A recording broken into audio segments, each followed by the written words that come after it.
Hello. So today I wanted to discuss one word that is didactic. And it doesn't have really multiple meanings, but it can be used in different ways. For example, it is meant to teach something, but didn't, right? In a particular way. For example, it says that it's supposed to be instructive. So it's teaching is taking whatever's in your brain and you pull it out and pull it to whoever you're teaching. And yeah, I go lower because I'm used to it, and your signs have your own little style, own little accent, but teaches that. So is teaching that, or it is to explain information, right? So you can explain information. But this teaching or this information is done kind of in a scientific way. For example, it tries to teach a lesson that's moral. So you could say, and you would spell moral unless you wanted to go into a big long discussion of what that means. There's not a sign for moral, just like for jewelry or for a weapon or a crime. A lot of times that's spelled because it has a lot of different meaning. Moral has a longer definition. So you could say, supposed to teach moral lesson. You could say it that way. Instead of using the word didactic or spelling it. Say, oh, it's supposed to teach a lesson that's moral, or it's supposed to teach moral lesson, or moral lesson teach supposed to, have to, should, supposed to. My phone keeps getting dark. Anyway, so I have all this information here. Or it can be overly preachy, which would be in a negative way, right? So that way it's not entertaining, it's not in a way that people can really relate to, it's just kind of boring. So you could say, like if somebody says the word didactic or you read didactic, then you can say, it's just preachy, preach. It's an F hand shape, preach. It's just preachy, boring, preachy, right? The information is preachy, boring, and you have your index finger against your nose like you're picking your nose, right? But you're not picking your nose. Okay, so that would be that way. And your whole face shows it's a negative connotation. It's preachy, it's boring, right? Or it is a teaching method, but it is a dry, boring. It's not like Socrates where he asked a bunch of questions and let the student answer and let them ruminate over that.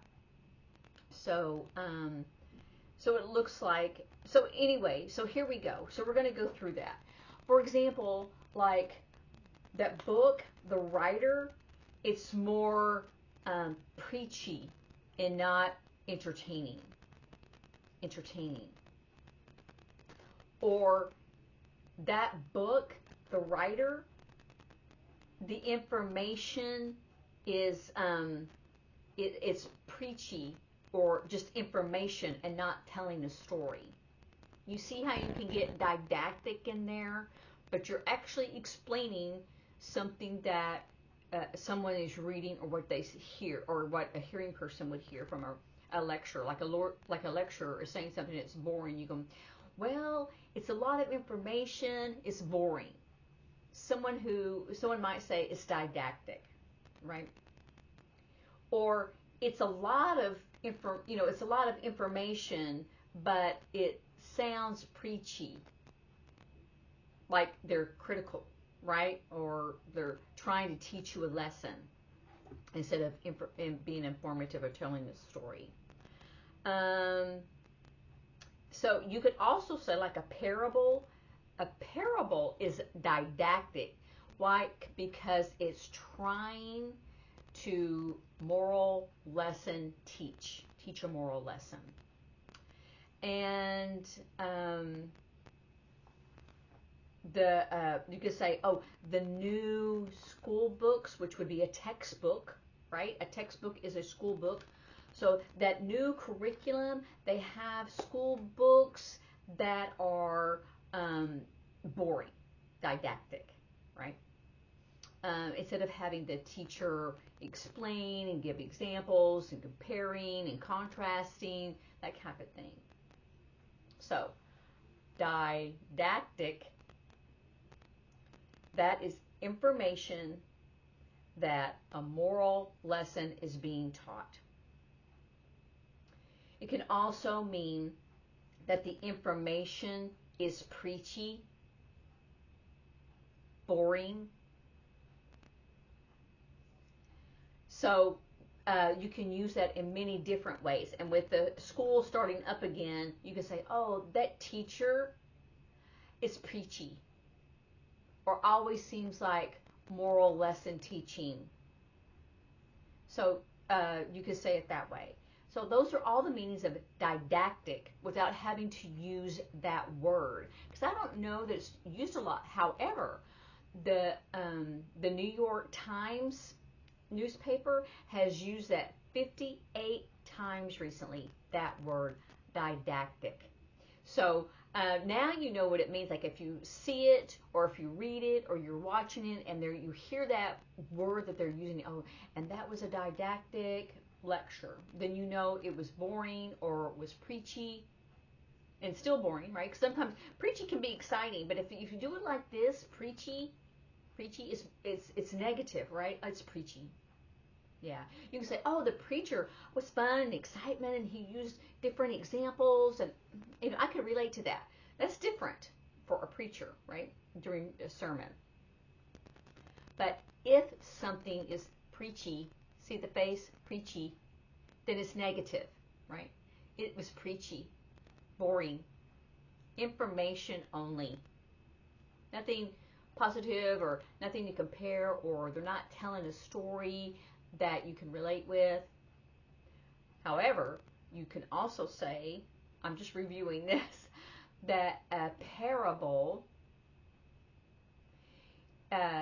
is didactic. So it's a moral lesson that it teaches. That's a parable. It's like a story that teaches moral lesson. Now, I've done it in different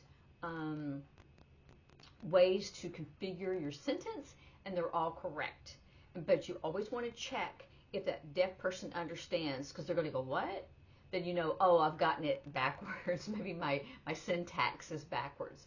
So always check with the deaf person if it's clear, because we might know as hearing people or the way we use the language, but a deaf person is visual, and they see the syntax, the grammar, differently than English. So anyway, have fun with it and practice. So when you hear a word that maybe not normally used, maybe research what it means, and then how would I sign that?